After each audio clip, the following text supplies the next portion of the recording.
now that we have electric fields and how they create forces on particles, we can start to mix it with kinematics. So let's do charged particle forces in motion.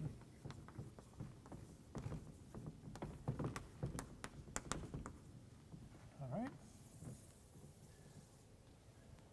It's interesting, and we like to write problems about it. So one thing about this is often we'll start with a uniform field. So let's make sure we all agree on what a uniform field means. Okay? So I'll often say, oh, we have a uniform E field. So what that really means is everywhere you go in space, the electric field vectors look the same.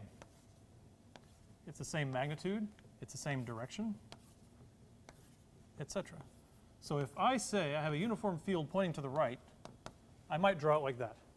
Okay? That really means is that not just in the plane of the board, everywhere you go. It's just electric field vectors, they're always the same magnitude, they always point to the right. Let's look at it in the visualization lab. Uniform field is really important, so let's make sure you get it. The field is just the same everywhere. So here is a 3D view of the uniform field, and everywhere you go, the electric field is pointing up and to the right. And if I sort of spin it around and we turn it, we look in a different way, every field vector is now pointing down. Every field vector is pointing up. No matter where you go in a 3D space, the field vectors all point together. That's the idea of a uniform field. So if you're a charged particle in this uniform electric field, you're always going to feel a force along the field vectors. Okay, let's go back and finish the problem. But then another thing we'll do in these problems is that we'll have a uniform field, but only in a certain region. So I might say a uniform field exists on the positive x-axis or something like that. And what we're saying there is that in some region of space, we have a uniform field, but outside the region we don't. Okay, so we play around a lot with uniform fields. We don't worry about how they were created, right? That's somebody else's problem. When we're doing these problems, we often just say there is a uniform field. Okay? So what is that going to do to a charged particle? So the charged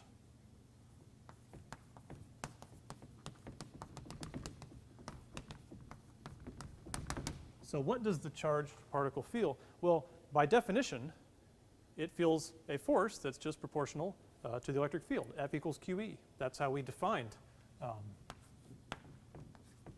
the electric field. So if you have a particle moving around outside the electric field, it doesn't feel anything. As soon as it enters, it'll start to feel a force, F equals QE.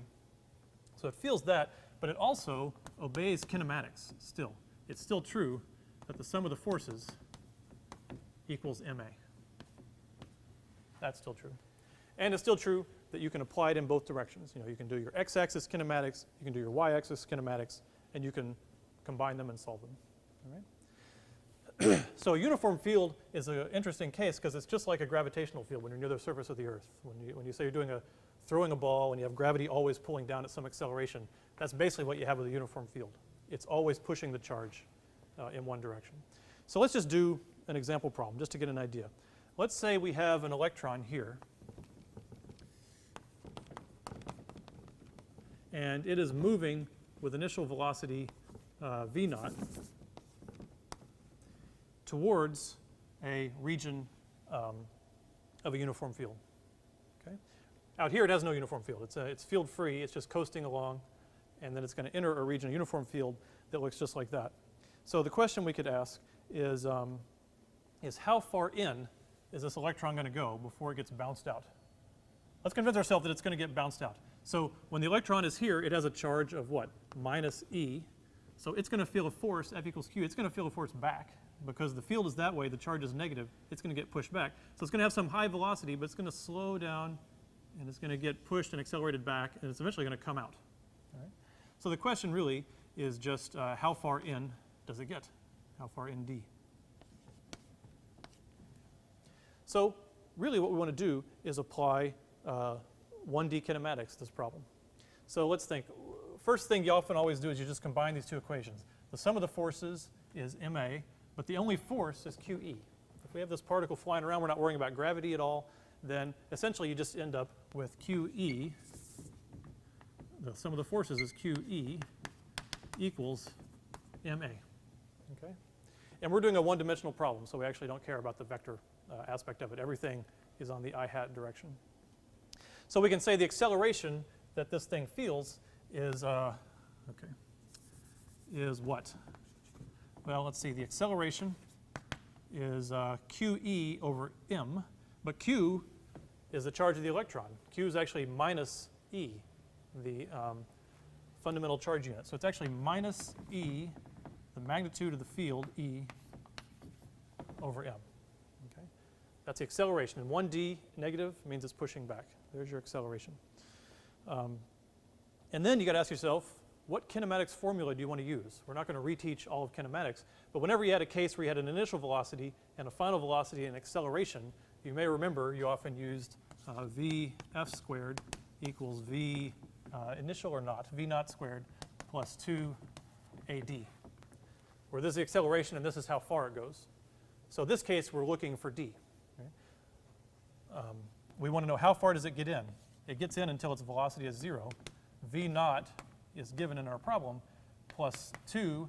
The acceleration is minus EE over m, so I'll just put the minus right there, E over m, and then D is what we're looking for. Okay.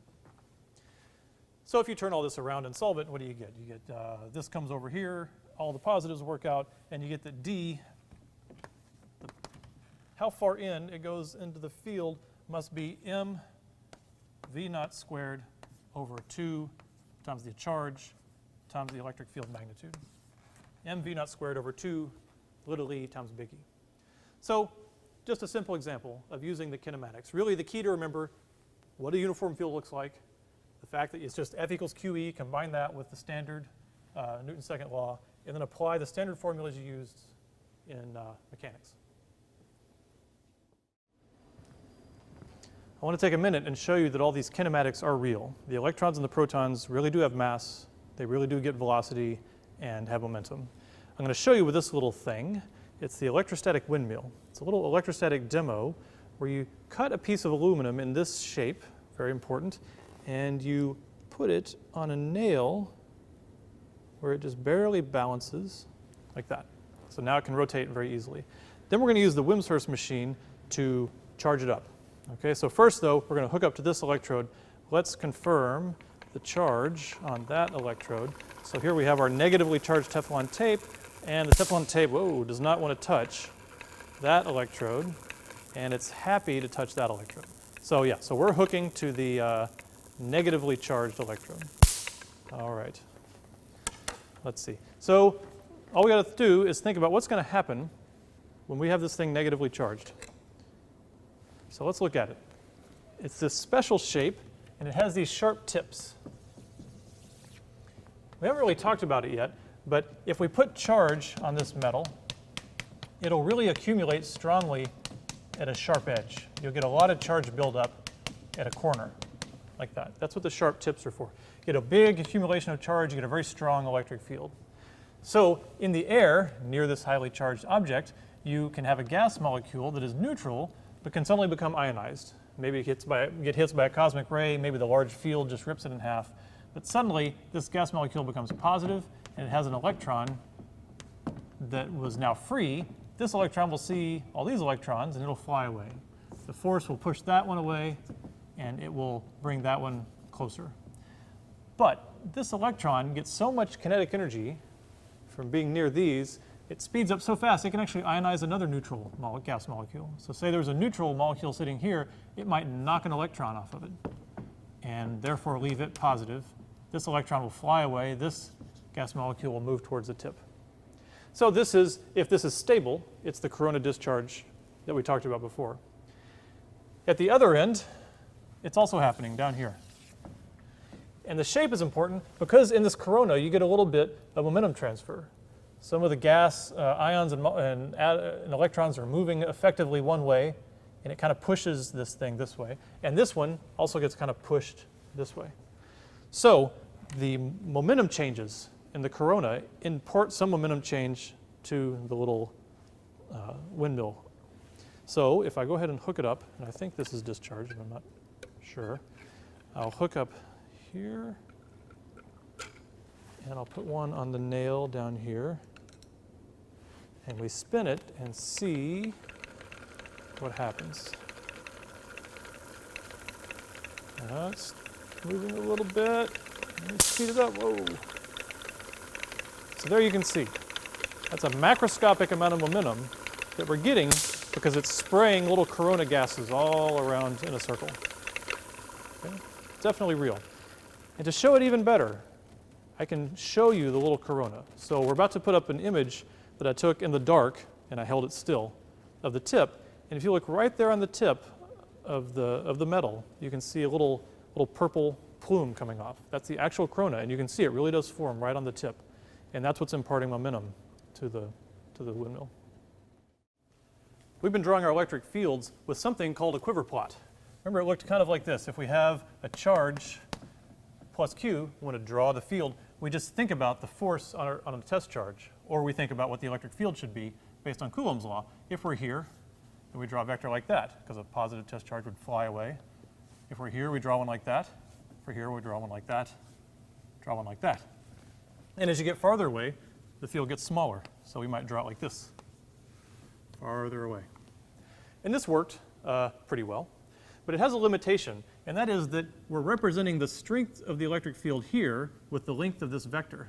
So the magnitude information spreads out into other points of space. So if you draw it just right, it looks okay. But you can run into trouble. For instance, what if I wanted to draw the electric field right here, really close to the charge? It might look like that. Then it looks like we have a giant electric field in this whole region, but we really don't. We have a giant electric field right here. So the problem with the quiver plot is all these vectors kind of go in places that they aren't representing. It's really representing right there. So this is the limitation. So we're going to look at another way to draw electric fields, and that is with field lines. Field lines, and if I had to give them a definition, I would just say a better way to draw fields. And better is in quotes because really it depends on what you're doing. In some cases, quiver plots are great, but in other cases, actually, you'd prefer field lines. So let's look at a few field lines. The first rule of field lines is that the direction follows the field. Okay? So it's very similar to drawing the quiver plot, is you just think about a test charge. So let me erase this one, and we'll draw something a little bit more complicated to practice drawing field lines. We'll just do a positive charge here and a negative charge here. So just like with vectors, I'm going to think about what would a positive test charge do if it were sitting right here? Well, it would fly straight over there. So instead of drawing a few vectors, I just draw a line. If one were here, at first it would fly radially away, but it would eventually get sucked over to the negative charge and eventually go like that. And this one would fly at first radially away, but then the force due to the other charge would pull it in like that. And then this one would go up, and it would come down kind of like that, and up, down like that. These would fly away, never to return. Like that. The field line isn't giving you the direction, so you add little arrow hats to the field line, like that. To make it clear, the field is pointing from the positive charge to the negative charge, just like it should. And it's going to start coming in to the negative charge like that. And of course here, it's flying away. These would actually kind of go like this, like that. And away, and away. There you go. So that's how you draw field lines. Now you might say that's really no different than a quiver plot. All we've done is not break them up into individual vectors, but it is different, and the key is in the magnitude. The magnitude of the field is the density of lines.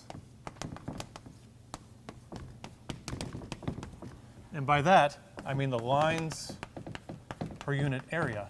Okay. And by area, I actually don't mean the area in the plane of the board. I mean the area perpendicular to the plane of the board, the area of lines going through a surface. So if you imagined a surface like this, in this plane, perpendicular to the board, it'd be how many lines go through that. So to think about field lines, you definitely have to be able to visualize this in 3D. So let's go have a quick look at one in a visualization lab. So here you can see the field lines as we would draw them on the board with a positive charge and a negative charge, and the green are the field lines going between them. But really, this is a three-dimensional object. You can see that there's field lines going in all three dimensions off of the particles. And the way we're going to keep up with the field is we're going to count the number of lines per unit area, and here's that square that's showing you the area. And what you would literally do is just count how many lines are going through the square. So there you see another very important case where even though we draw things in 2D, we have to think about them in 3D. So if I now draw this little box here, you know that means this way, lines are going through it. If I draw another box out here, same area, more or less, you know that's also in the plane of the board. We think about lines going through it. So the question is, if you have box A and box B, which one has the larger magnitude of the field? You can tell by looking, it's box A. Because A has 3 lines going through it, B has 1 line going through it. So when you look at the field lines, you can tell the magnitude just by how many lines, how close are they together. The field is very strong right around a charge. It's very weak, really far from a charge, and it's somewhere in between the two charges. But they have a way to represent the magnitude really only at one place. It doesn't matter about vectors pointing all different directions. So we'll be using field lines when we need them. Let's practice drawing our field lines for a few different charge configurations. There's actually one more rule you need. So let's start. Let's think about a charge 2q and a charge minus q. And you might start to realize that if the magnitude of the field is the density of lines, then it seems like it depends on how many lines you decide to draw. Seems kind of arbitrary. I could have drawn 4 lines or 8 lines or 200 lines. And there is sort of a rule when you're drawing these, is that the number of lines emanating from a charge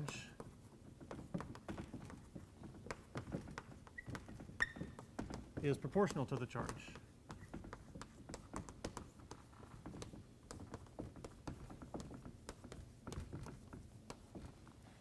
Okay? So what that means is if I'm going to try to draw this one, I have to have twice as many lines going from 2q as I have going from minus q, because it has twice as much magnitude of charge. Proportional to the charge magnitude. Okay?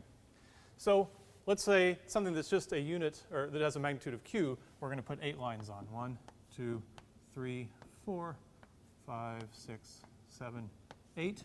And then something with 2q, we're going to put 16 lines. Oh my goodness. 2, 4, 5, 6, 7, 8, 9, 10, 11, 12, 13, 14, 16.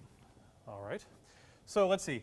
And then you start hooking them up, and they kind of hook up like this. This one here is going to be right along the axis. That one clearly is just going to connect those two. Okay? And then it kind of bends itself to where this one kind of will connect to that one, and this one will kind of connect to that one. This is kind of approximate, obviously. I'm not, trying to make this exact. And then this one, the next one around, would come to this one. The next one around would come to that one. And then this one would make it all the way around to there. And the next one would hook up to that one. And then that's it, right? So this one goes off forever this way. If we imagine a test charge, it would never come back. This one goes off forever from that way, because they're along the line. And the rest of these just kind of go. They would like to make their way over to that negative charge. They never quite get there. Right? This one comes around and around and around and around. So that's a way you can represent these lines. Now it's a little bit more complicated. It's actually in 3D. Right? Really, it would be the number of lines on each charge distributed over 3 dimensions. But this is a good way to approximately do it in 2D. Here's another example we could work on. Say we had 2 negative charges right next to each other. Okay. We could start by giving each of them, say, 8 lines. And I'm going to be sneaky, or give them each of them 4 lines and just do these 4, like that, coming off the surface.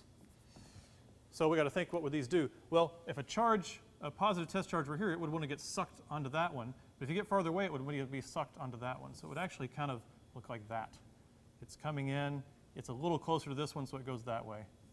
And that one would kind of go that way. This one would kind of do that. This one would kind of do that. Oops, kind of do something like this. And what you end up with is sort of a hole here. The density of lines, if we were to add more, it would look a little better.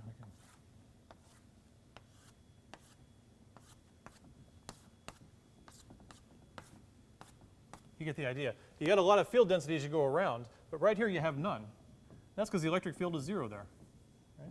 If you were to calculate the electric field exactly between two equal charges, it would cancel out. So here you've created a region that's sort of devoid of lines. Okay? We can even do something quantitative with lines. Let's think about a charge plus Q here, and the field lines around this individual charge.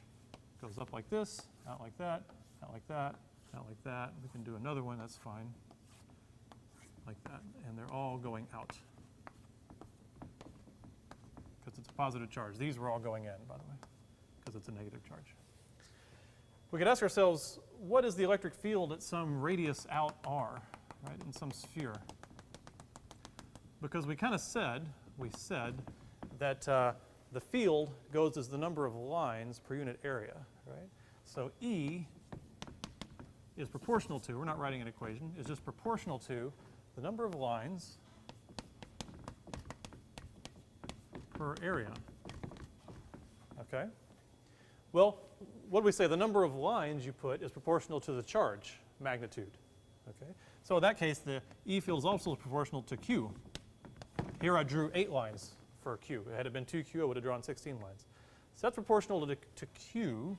And what is the area of a sphere? It's 4 pi r squared. Okay. So you can see that just this simple idea of field lines has reproduced basically Coulomb's law, that the electric field is proportional to the charge, and it's proportional as 1 over r squared as you move away from a point charge. And that's simply because the lines get lower and lower in density as you move away as 1 over r squared, just like we know the electric field does. That's why this way of using field lines works well for electric fields. Okay? So you're going to see lots of problems where we use lines. Sometimes you'll see problems where we use vectors. You just want to be able to jump back and forth between both. But the key is to remember they're both 3-dimensional.